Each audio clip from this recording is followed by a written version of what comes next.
Welcome back to Andersen Acres. We're here with Aquarius today because we're going to continue talking about going to a rabbit show.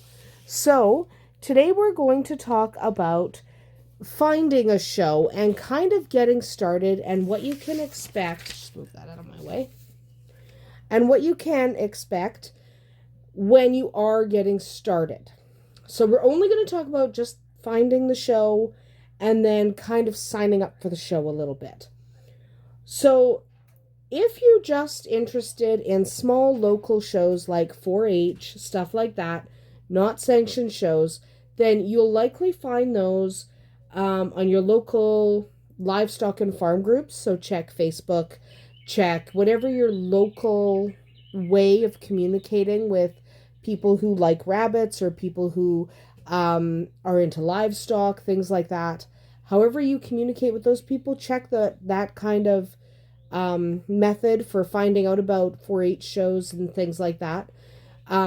Those shows are unsanctioned typically, and they don't confer any titles. You don't get anything out of those other than just competing with your rabbit. They can be a ton of fun though, because they're local and you get to see a lot of people who are really into rabbits of all kinds. But they're not sanctioned shows.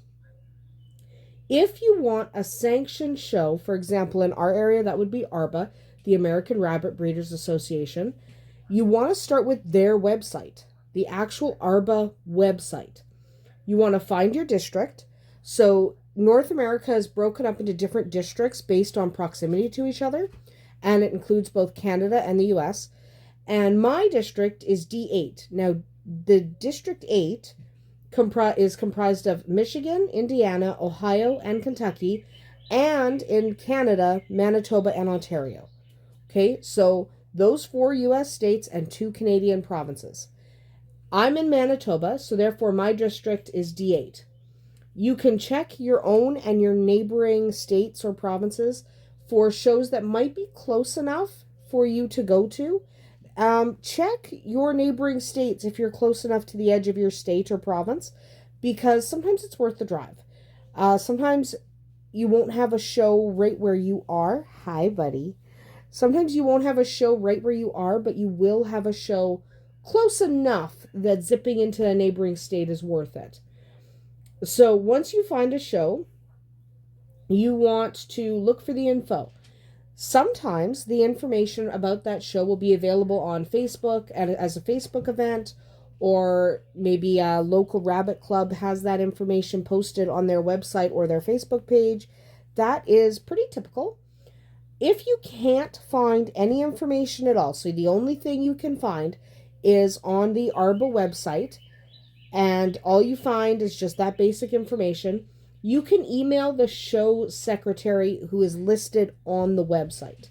Okay? This person, the show secretary, handles all of the communications and registrations and entries for that show online before the show happens. So absolutely email the show secretary, and you can ask about a flyer or a catalog for that particular show.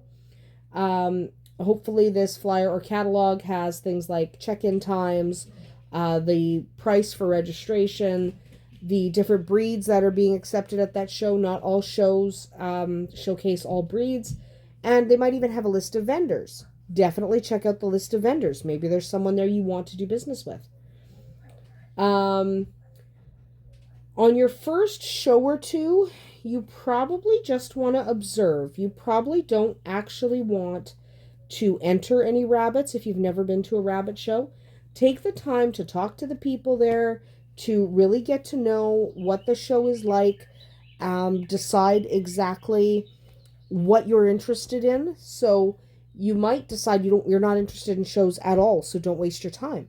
So it's definitely, stop chewing on my shirt. Oh, you're just a squeaker. Anyway, he's a squeaker.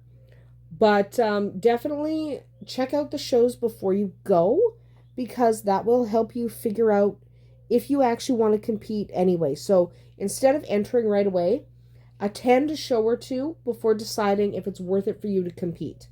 Some people love it, some people hate it, and most of us kind of waver between the two. So most of us love it a lot of the times, and then every once in a while we just hate it. Depends. And usually that's connected to how we placed in that show. Surprise, surprise. We love the shows we placed it better in. When you are ready to enter and you are registering to bring your rabbits, you're going to have to provide some information to the show secretary or the person handling registration and entries. For yourself, you're going to have to provide your things like your name, your address, your email, your phone number. You're going to have to declare whether you're competing in the open class or the youth class. Unless you're a young person, you're probably not competing in youth. They'll ask if you're an ARBA member. You don't necessarily have to be. Okay. Some shows are only for ARBA members, but most ARBA sanctioned shows are open for everyone, even if you are not an official member of ARBA. In regard to the rabbits, so this is Aquarius. So in regard to your rabbits, you are going to have to provide information about them as well. So you're going to have to provide the rabbit's name. In his case, that's Aquarius. You're going to have to provide the ear number. Okay, so the ear number is a unique identifying number provided by the breeder. So if you're the breeder, that's a number you've tattooed in the left ear. That number has to be in the left ear. Don't make the mistake of accidentally putting it in the right ear, because if you stick it in the right ear, so that's this side, if I accidentally tattooed this ear, then he wouldn't be able to compete, because the right side is where the ARBA registered number goes. Okay? The left side is where my number gets tattooed. So don't make a mistake. Make sure that that number is tattooed. You do have to have that number tattooed on the rabbit before they can show. Now, if you're not comfortable tattooing yourself, the most sanctioned shows do have someone who can tattoo for you, so you can get them to tattoo that ear at the time of the show. You also need to provide the registration number. That's the number that goes in the right ear, and that is provided by ARBA. You don't need that number before you go. So Aquarius doesn't have that number yet because we haven't competed. When he competes for the first time, he will get that ARBA number and it'll be tattooed in his right ear at that show. So if you don't have that number already, that's okay. You're not expected to if your rabbit hasn't actually competed, because you can register your rabbit with ARBA at the show before competition starts. So you can absolutely do that when you're there. No problem. You'll also have to declare his breed. So in his case, he is a Holland Lop. You have to declare his variety, which typically refers to the color or the pattern. He's obviously white. He's a blue-eyed white specifically. You have to declare his class. That's based on... Stop it. That's based on his age. And so generally you're a junior, you're an intermediate, or you're a senior. Now he would be a junior because he's still young. You have to declare the gender. So he is a buck. He's a little boy. So he would be a junior buck. That would be what he's competing in. And then you have to declare what shows you're entering. So some of the shows, in fact, quite a few of the shows, have either 2 or 3 shows kind of combined. You have to declare which shows you're competing in, so they know basically how to register your entry. And you just provide all of that information, and then you get registered, and then you can show up on the day and pay your entry fee and get your rabbit all situated, and he will be perfectly happy to compete, hopefully. And hopefully you'll do well. So those are just some of the basics of finding a show. Always start with the ARBA website. That will help you figure out where you want to go, and don't necessarily discount having to travel a little bit. You may not have a show really close to you. We don't often have shows really close to where we are, and I don't mind traveling a little bit. But check out shows before you decide to compete. It gives you a chance to talk to other rabbit enthusiasts and people who've been showing for years, just to kind of find out if it's worth it to you. That's about it for us here today at Andersen Acres. We'll see you tomorrow.